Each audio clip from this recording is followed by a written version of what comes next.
our next speaker, which is Mr. John Johnson, who represents the South Council of the New York City Housing Authority and their tenants. Mr. Johnson, would you please come to the microphone? Yeah. All right. Woo!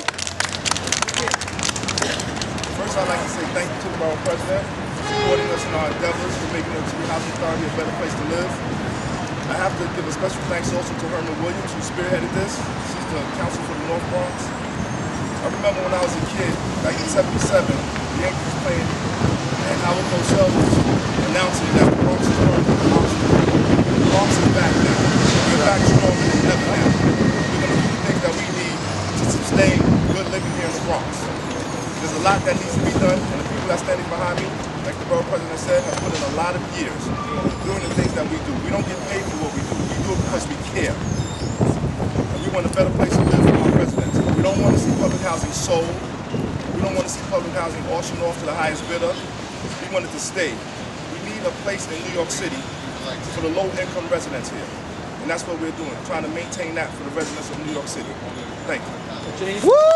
Yes. All right. Before I bring up our next speaker, I just want to be a little more specific in some of the statistics as it pertains to public housing and NYCHA here in the Bronx. In the city of New York, there are 402,000, over 402,000 residents, NYCHA residents. In the Bronx, we make up more than a quarter of that. We have over 103,000 residents here in the Bronx that live in New York City Housing Authority. The total Bronx units are about 500,000. The total, 44,000 in the Bronx.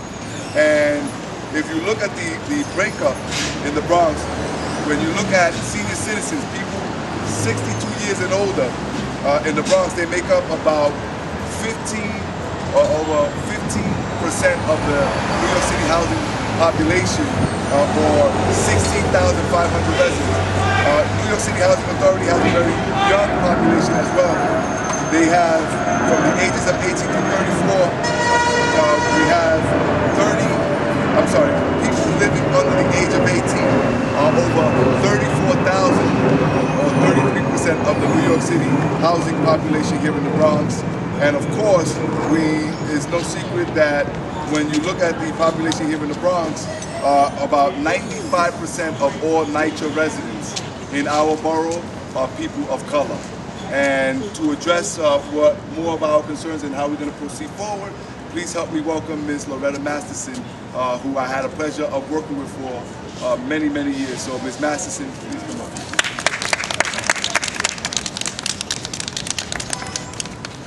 First of all, I'd like to thank Ruben for even having this task force. Many of us, people behind me, have for years been talking until we're blue in the face about the things that people in NYCHA need to keep their buildings from falling down around our ears. The stimulus package, which Ruben mentioned, doesn't even cover all of the developments in the Bronx. My development is not on the list for developments that are going to get improvements.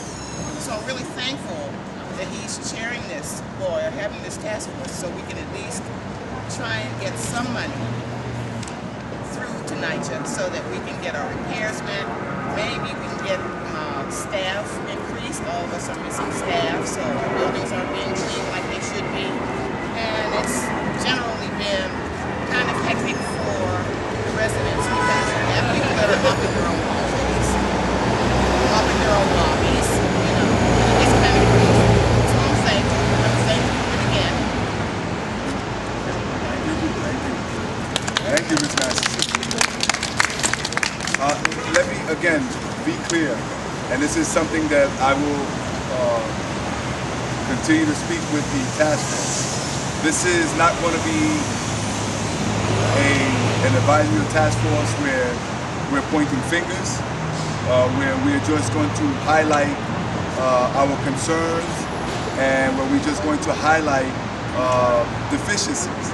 This is going to be a working body, one that's going to offer solutions, one that wants to work with the New York City Housing Authority, one who wants to work with the City of New York, one who is going to highlight what we believe government could do better, but also I want this to be a task force that is also going to continue to put out a blueprint as to what is it that residents can continue to do better. Because as residents of housing, we see that many folks don't feel a sense of ownership, don't feel a sense of home, don't feel a sense of needing to actually get involved in their development and even in their own buildings. And we are going to put forth a message where we want residents, particularly young folks, to be proud of where they live, to take ownership of where they live, to help make where they live a better place. And we look forward to working with everyone. So I wanted to thank everyone for coming out. If you have any questions. No? Well, how is it going to